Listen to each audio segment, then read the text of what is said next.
listen to Wrestling Roundup on FreeFM, ArrowFM, and MP. As always, I'm Grady, and live on Skype we got Josh. Hey, Elimination Chamber Toronto this past weekend. We truly started to cement in our WrestleMania plans. Obviously, massive events happening during the show, which we will get to. But let's talk about the not chamber matches to kick us off. And I think Tiffany Stratton, Trish Stratus versus Nia Jax, Candice LeRae. It didn't have the most stakes in the world going into it. We were pretty confident about the winner, and it kind of played out as expected. yeah, it had to be. It was a feel good moment for the crowd, as local legend got a win, and ultimately it just makes Tiffy look a little bit bigger for her upcoming match with Charlotte. So, hey, Yeah, it was obviously positive momentum for Tiffany, given she was, getting pipped at every post by Charlotte. A bit of a win over Nia here and over Candice. A little bit of something something as we head into the next, I don't know, 4 or 5 weeks. I think it's actually longer than that between Chamber and WrestleMania. So yeah, I think it was a little match. It was a cool match, but there wasn't much really to be talking about, is there? yep, Whereas if not much we at all.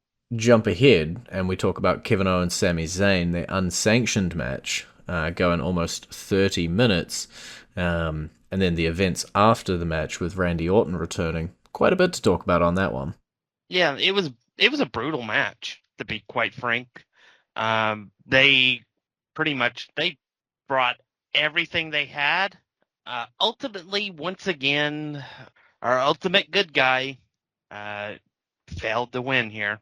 Yeah, I had a little bit of faith in a Sami Zayn win, whether that was because I thought they'd go again at WrestleMania, or they were still going to do a little bit of something here, but instead Sami Zayn was sort of the launching pad, right? Kevin Owens destroying him, winning, and then going to actually, in storyline, attempt to end his career until Randy Orton comes out, setting up that collision.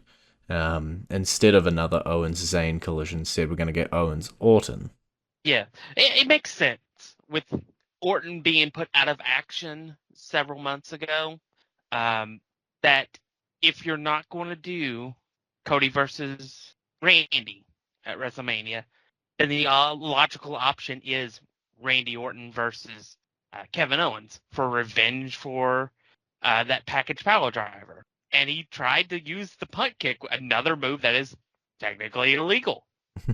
Um, but but security stopped him, and then he proceeded to lay all four security guards out with an RKO of as Owens got away.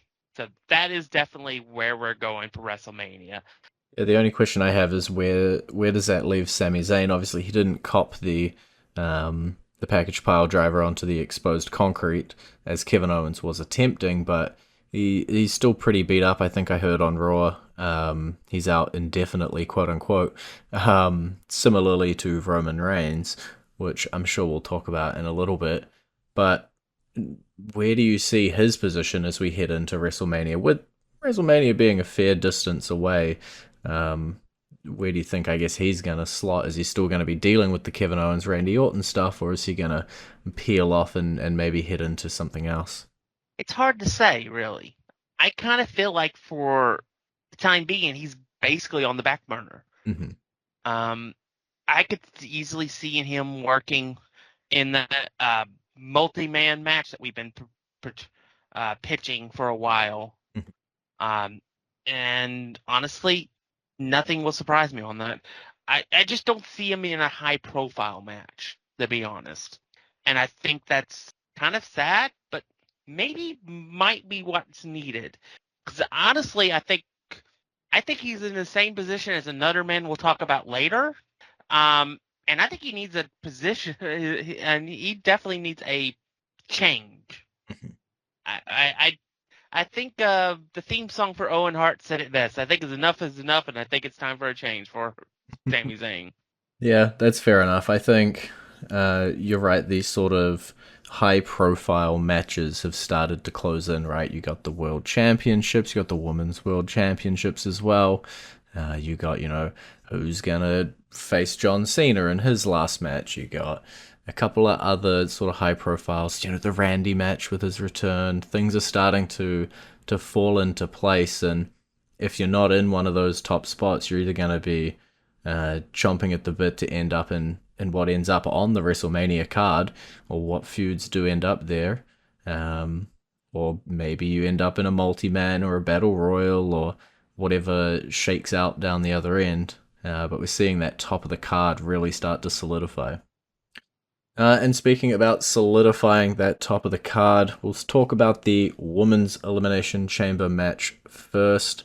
It had Alexa Bliss, Bayley, Liv Morgan, Naomi, Roxanne Perez, and Bianca Belair. But I guess once the match had started, it didn't take long to get an elimination. Jade Cargill actually returning, seemingly to attack Liv Morgan. And then, as we'd all been saying, it wasn't Morgan and Raquel that did the attack, and Jade beelines for Naomi instead. Yeah. I have to ask, what was the officials doing that didn't lock the Elimination Chamber up? In fact, I think the door was standing wide open for her the entire time. But yeah, I mean, it's exactly what we expected, and in the match that had some surprises in it. But yeah, it is what it is. But this is exactly where we thought we'd be going with Naomi and Jade dealing with their own stuff. And yeah, this is like one of the few times that there's an elimination in the Elimination Chamber that had nothing to do with anybody involved in the match. Yeah, I did think that Bianca Belair would have a larger part to play in the Jade Cargill return storyline, but I guess that might be down the line. We'll have to see how that weaves into it. Obviously, Bianca Belair has some storylines herself when we talk about the finish of the match, but for now, Jade versus Naomi does seem the very clear way that feud is going to end up going. Yeah. I do want to point out there was I think some signs that would need the background stuff that you have to pay attention in Triple H's WWE. When Jade came out, while Liv was freaking out, Naomi was also freaking out. And at the same time, Bianca in her pod removed her fur jacket and was not pretty uncomfortable herself. I think that is important to say. I think in the end it's going to be revealed it was both of them that they got her out of the way to allow for one of them for them to have their tag team reign and to have her out of the way so Bianca can ultimately win this match and go to WrestleMania. Yeah, I think for sure whether Bianca Belair had, an active role in attacking Jade, whether she asked Naomi to or implanted the idea, there's a lot of different ways, but it's pretty clear, in my opinion, that Bianca Belair played a part in it. We're not going to throw away a Belair Jade Cargill match that people have been chomping at the bit for. We may take a little while to get there, but we're not gonna throw it away. The building blocks are there, the foundations are there, and I'm sure once Jade has taken care of Naomi and Bianca's taken care of what she's got on her plate, then the collision will be imminent. When we were talking about this match last week, we said there were a couple of different people who could walk out the winner, and it came down to final three: Liv Morgan, Alexa Bliss, Bianca Belair, and it turned out Bianca Belair was the one that we're going to go with, and walked out with the winner to face the WWE Women's Heavyweight Champion at WrestleMania. Yeah, and basically, Liv Morgan seems to be the person you want to go, like the Iron Woman of any match. Mm-hmm. It seems like she always seems to enter one or two in these long matches and seems to last until the end. this match was 29 minutes, and she was in it for the entire 29 minutes. Yeah, I mean, always the bridesmaid as well. Always second place. But that makes sense with her just winning the tag titles with Raquel, that she was not going to win this match. Um, Although that hasn't stopped them in the past. But yeah, it is what it is. But I think that's just a sign of just how much they or how important she is to the women's division, and that they know they can depend on her to put on a show for 20, 30, an hour. Yeah, it's nothing but praise, right? If you continually get put into that position. It's not like you're letting people down. It's not like you're delivering a subpar performance. You're clearly doing something right. You're clearly ticking some boxes and showing what you got for sure.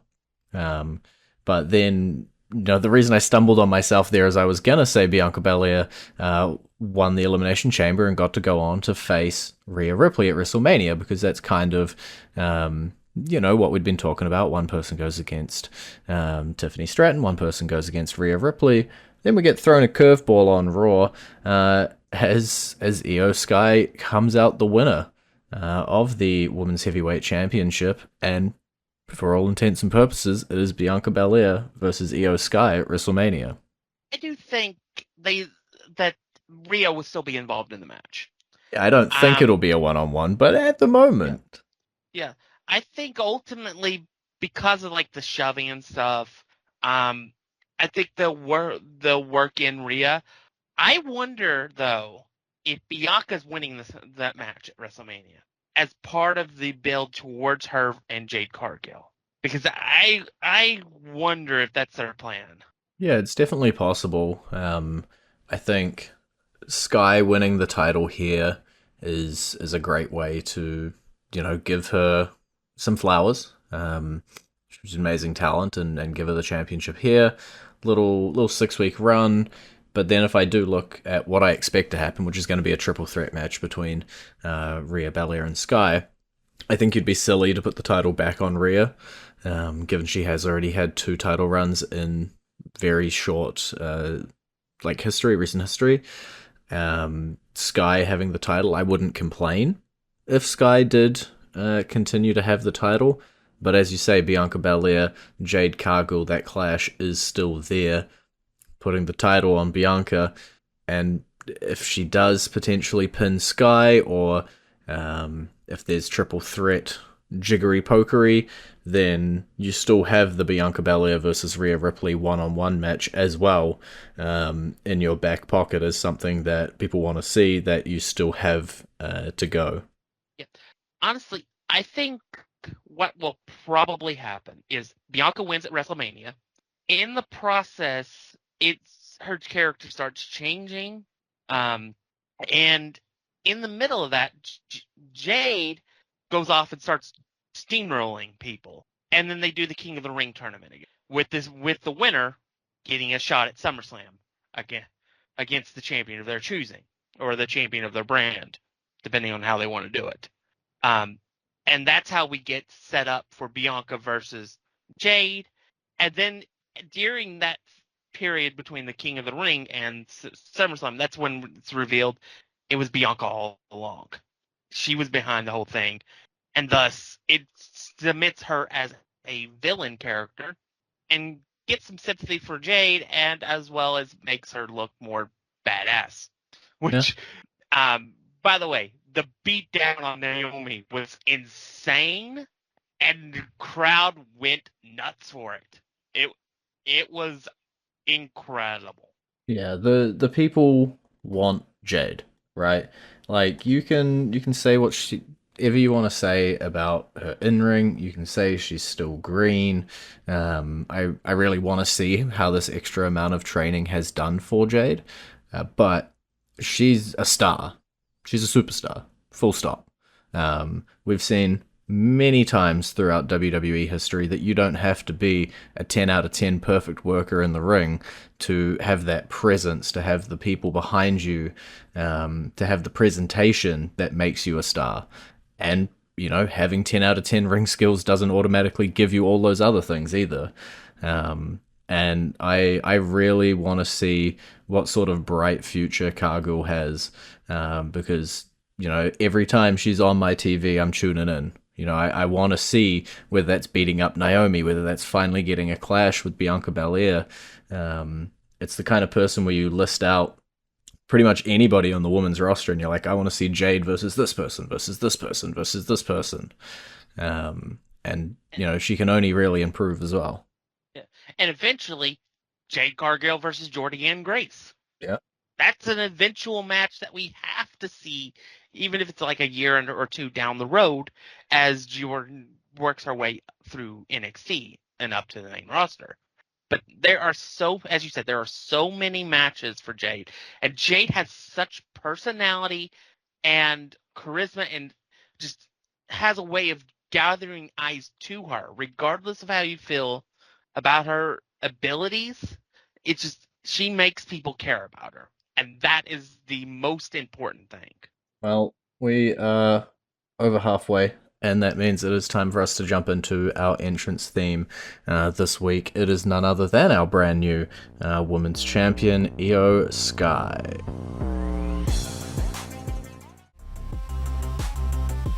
Hey, Jack Wrestling Roundup on FreeFM, ArrowFM, and MP. I'm Grady, he's Josh. Men's Elimination Chamber match.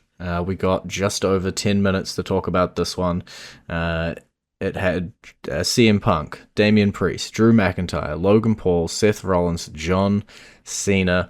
End of the match, it's coming down to CM Punk, John Cena. Seth Rollins sticks his nose in just one more time, making sure that it can't be CM Punk that comes out on top. And John Cena capitalizes on a injured CM Punk, locks him in to the STF, and passes on out. And John Cena's heading to WrestleMania against Cody Rhodes. Yeah. There were little storylines that are going throughout the entire match. You had the stuff between Drew and Damian, which pretty much guarantees we're getting that match at WrestleMania. That match is being split off from our multi-tag person that we were expecting. That is going to be a straight-up one-on-one. It is interesting in seeing that it was Drew that got eliminated first, but Damian got took out because, well, he pissed off the Scotsman. And you don't piss off a Scotsman, especially that Scotsman.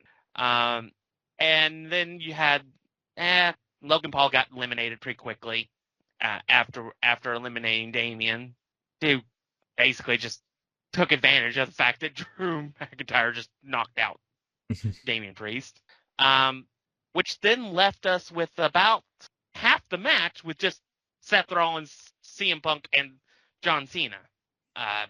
And at that point, John's winning, because there's no way Seth and Punk are going to allow each other to win the match. Yeah, it was fun. It was a great match. And ultimately, it spat out two new storylines that we knew we were getting, but it kind of locks them in. And it kind of still, I think there's still room for the Rollins Punk stuff to have Roman Reigns involved. Because next week on Raw, we're getting a cage match between these two blood feud folks that can't get along. Yeah, nobody ever interferes in cage matches. Yeah. So I think that match ends with a no contest, because I think Roman returns during it and makes his presence known and destroys both of them. Because the last time we saw him, they were knocking him out. So I think there was so much knock on from this match, right? Like, as you say, Damian, Drew, Logan, Punk Rollins, John Cena. Everybody here is going to be in a pretty big position come WrestleMania season. And as much as I really want to talk about that CM Punk, Seth Rollins stuff, I think we got to park it, because even though we've still got 5-6 odd minutes in the show, I think that a whole lot of this is going to come down to discussing what happened after this match, right? Yeah. What happened after the match, the segment after it, is the piece de resistance for this show. It's all people are going to remember going forward from this show, is these few minutes after they raise the chamber, after Cena wins, and is starting to celebrate as he's going to be wrestling for the World Championship at WrestleMania. Yeah, you started to have a little bit of inklings what might be happening. When Cena didn't leave the ring for the segment, Cody Rhodes comes out, Rock comes out. We'd been saying for a while now, I didn't think Cody Rhodes was gonna sell his soul, make his deal with The Rock, and I don't remember if it was on the show or in the chat, but you had posited, what if this is the time that John Cena does the little twist with his foot, does the little heel turn, and you're spot on.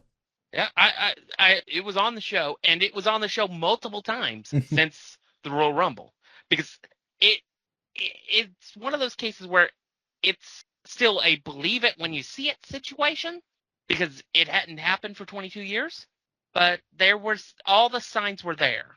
You even can go back to Bad Blood. The segment where Rock came out after the match, when he counted the 1, 2, 3. The way he held the 3 is a reverse to John Cena's 3. Yeah.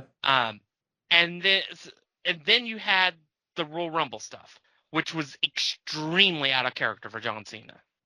With the post conference, I'm not going to take any questions. I'm putting myself in the Elimination Chamber because I believe I deserve it.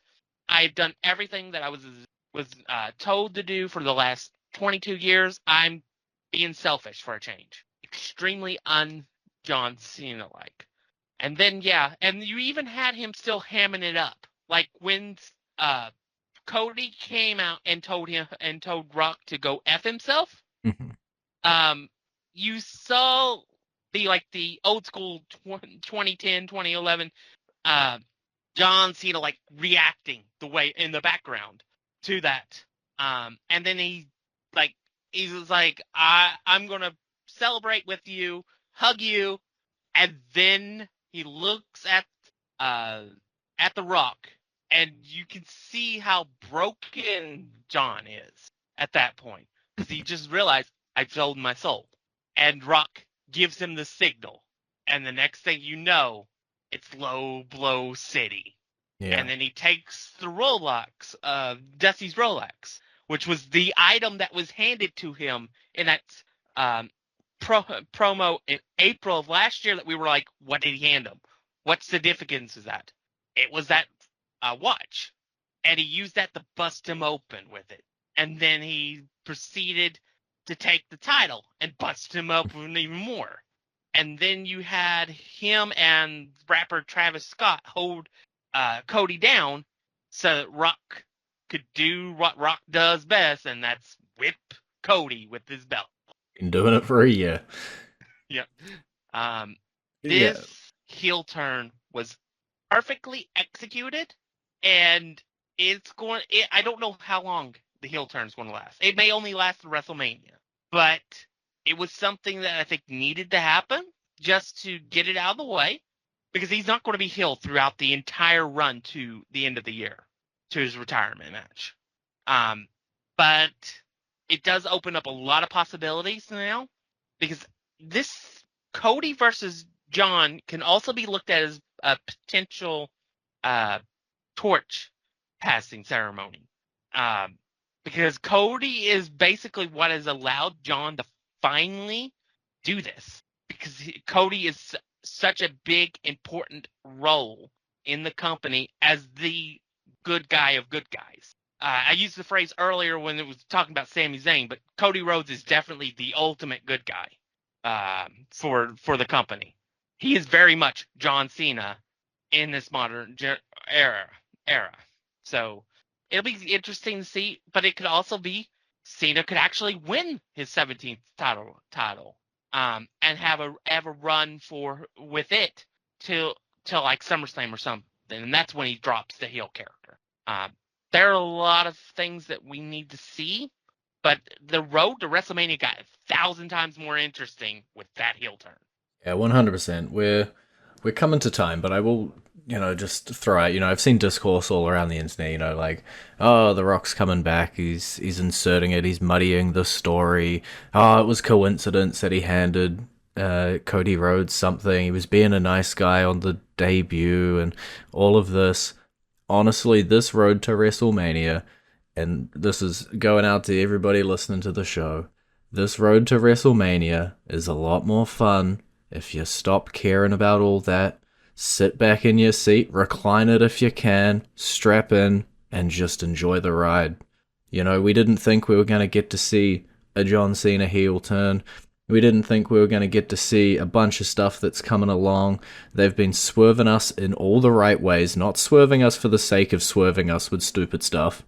We're going in different routes. Just sit back and enjoy it. Enjoy the entertainment. That's my last preachy moment. Absolutely. That is all we have time for. It's been great talking to you. Bye. And you can visit our Facebook page, facebook.com/wrestling R&D up, our Twitter page, twitter.com/wrestling R&D up, our YouTube page, youtube.com/wrestling RND up, and we will catch you next week.